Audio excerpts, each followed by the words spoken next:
Hello, నమస్తే friends.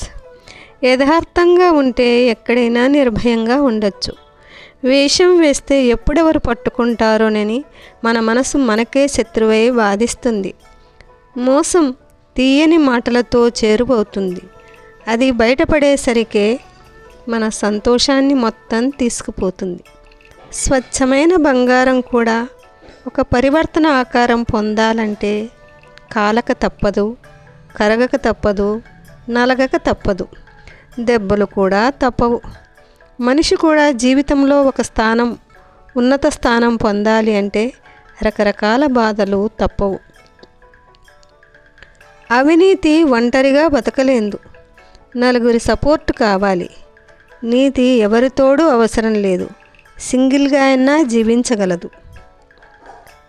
మనపై పడిన నింద నిజమైతే సరిదిద్దుకోవడానికి ప్రయత్నించాలి, అబద్ధమైతే నవ్వి ఊరుకోవాలి. ఏదైనా సాధించడానికి సాధన చెయ్యాలే కానీ వాదన కాదు. మనము ఎవరికి సహాయం చేస్తామో